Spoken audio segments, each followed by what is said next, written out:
মুমিনের গুণাবলী, পাঁচটা গুণাবলীর কথা বলবো।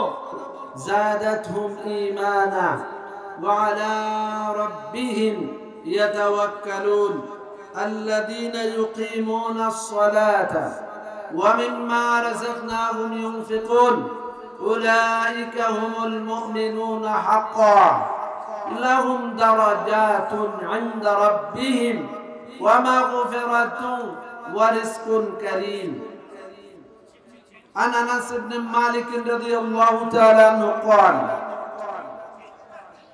قال النبي صلى الله عليه وسلم لو تعلمون ما أعلم لضحكتم قليلا ولبكيتم كثيرا ولتلذذتم بالنساء على الفرش ولخرجتم إلى السعودات الطرقات وتجعلون إلى الله تعالى أي تستغيثون إلى الله تعالى فقد أصحاب رسول الله صلى الله عليه وسلم وجوههم ولهم خليل রাহু তিরমিজি।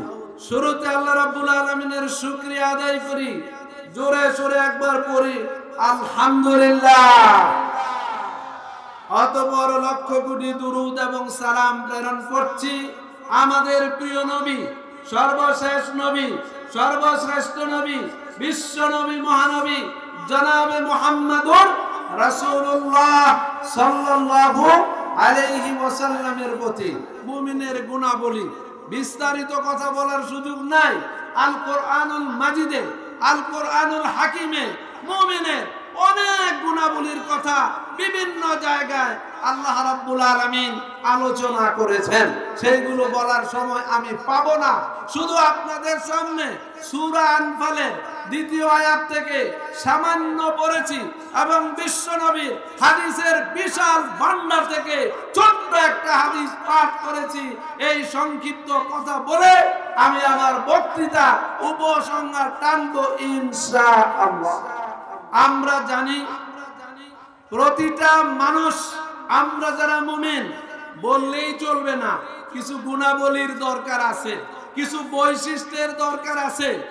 একজন ডাক্তার সাহেবের বৈশিষ্ট্য থাকে, একজন ইঞ্জিনিয়ারের বৈশিষ্ট্য থাকে, ঠিক তেমনি ভাবে একজন মুমিনের কতগুলো বৈশিষ্ট্য থাকবে, যেই বৈশিষ্ট্যের কারণে কাল কিয়ামতের দিন আল্লাহর কাছে তিনি সম্মান পাবেন, আল্লাহর কাছে তিনি মর্যাদা পাবেন, আল্লাহর কাছে তিনি ক্ষমা পাবেন এবং আল্লাহর কাছে তিনি অনেক নাজুল নিয়ামত ভোগ করার সুযোগ লাভ করতে পারবেন। সেই মুমিন কারা? সম্মানিত ভাইরা আমার, আমার এই সংক্ষিপ্ত সময়ে 5টা গুণাবলীর কথা বলবো। 5 দুগুণে 10 মিনিট, একটু মন দিয়ে শুনতে হবে। কথা হবে আল্লাহ, কথা হবে বিশ্ব নবী, কথা হবে সর্বশ্রেষ্ঠ নবী। সুতরাং আমরা কান খাড়া করে কথাগুলো শোনার চেষ্টা করব। ভাইরা আমার, 1 নম্বর গুণ হলো, আল্লাহ বলছেন তারাই হলো মুমিন। ইন্নামাল মুমিনুনা আল্লাযীনা ইযা যুকিরাল্লাহ ওয়াজিলাত কুলুবুহুম। মুমিনদের 1 নম্বর কোয়ালিটি, 1 নম্বর বৈশিষ্ট্য হলো এই, তাদের সামনে যখন আল্লাহর জিকির করা হয়, আল্লাহর আলোচনা করা হয়, ওয়াজিলাত কুলুবুহুম, তখন তাদের অন্তঃকরণ আল্লাহর ভয়ে কেঁপে ওঠে।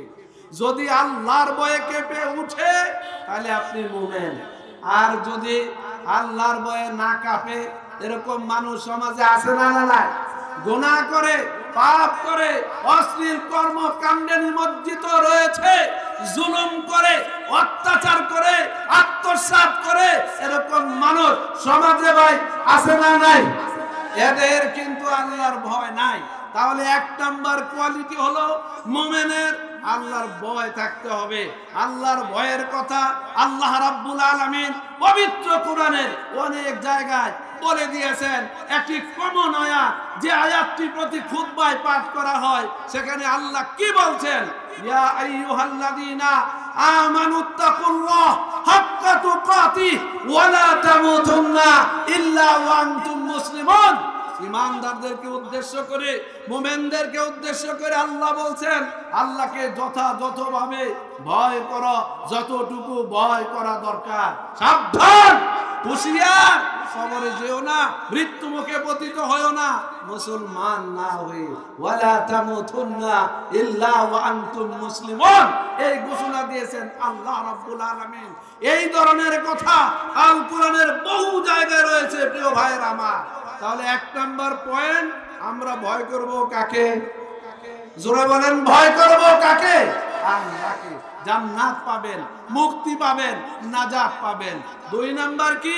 ওয়াইদা তুলিয়াত আলাইহিম আয়াতুহু যাদাতহুম ঈমানা, যখন তাদের সামনে আল্লাহর কালাম পাঠ করা হয়, আল্লাহর বাণী পাঠ করা হয়। আল্লাহর বাণী কি আমরা চিনি? আল্লাহর বাণী কি আমরা জানি?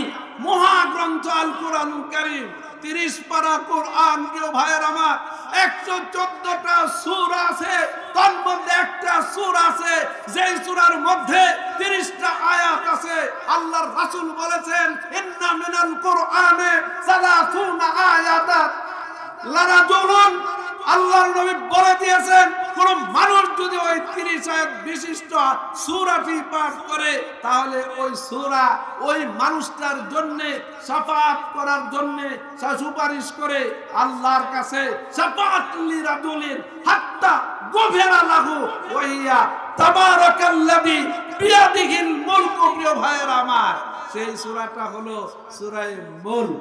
সুতরাং মুমিনের 2 নাম্বার কোয়ালিটি হলো, 2 নাম্বার গুণ হলো কোরআন তেলাওয়াত করা, কোরআন পাঠ করা। আমার সম্মানিত ভাইয়েরা আমার, আমি বিনয়ের সাথে বলি এই 2 নাম্বার কোয়ালিটিটা আমরা অর্জন করার চেষ্টা করব। আল্লাহ যেন তৌফিক দান করেন, বলেন আমিন। ভাইজান, কোরআন বাদ দিয়া ধরছে মানুষ মোবাইল, কি বলেন ঠিক না বেঠিক? হ্যাঁ, মোবাইলের মধ্যে ইউটিউব, মোবাইলের মধ্যে ফেসবুক, মোবাইলের মধ্যে এইটা, মোবাইলের মধ্যে সেইটা, কোরআন বাদ দিয়েছে। কবি সম্রাট বলে গেছেন ও জামানা মে মুআজ্জাতে মুসলমান হু কর তুম জলিলো গার হুয়ে তারকে কুরআন হু কর। এমন এক যুগ জমানা ছিল, মানুষেরা উন্নতির চূড়ান্ত শিখরে আরোহণ করেছিল। কোরআনকে ধরে, কোরআনকে পড়ে, কোরআন অনুযায়ী নিজের জীবন গড়ে আজকে লাঞ্ছিত, আজকে বঞ্চিত, আজকে পদদলিত মানুষ কোরআন ছেড়ে দিয়েছে। কি বলেন, কথা ঠিক কিনা? সম্মানিত ভাইয়ের আমার, তারপরে 3 নাম্বার কোয়ালিটি হলো ওয়ালা রাব্বিহিম ইয়াতাওয়াক্কালুন, তারা ভরসা করে কার উপরে? আল্লাহর উপরে। আমাদেরকে ভরসা করতে হবে সর্বদা আল্লাহ তাআলার উপরে। আমি এই 3টা কথা বললাম। আরেকটা হলো নামাজ আদায় করতে হবে, আরেকটা হলো আল্লাহর পথে ব্যয় করতে হবে। এই 5টা কোয়ালিটি যাদের মধ্যে আছে, আল্লাহ বলেন উলাইকা হুমুল মুমিনুনা হাক্কা, তারাই হলো সত্যিকার অর্থে মুমিন। এবং তাদের জন্য রয়েছে আল্লাহর কাছে মর্যাদা, তাদের জন্য রয়েছে আল্লাহর কাছে ক্ষমা, তাদের জন্য রয়েছে রিজকুন কারীম, সম্মানের খাবার। হে আল্লাহ, তুমি আমাদের সবাইকে সত্যিকার অর্থে মুমিন হওয়ার তৌফিক দান করো, জোরে বলেন আমিন।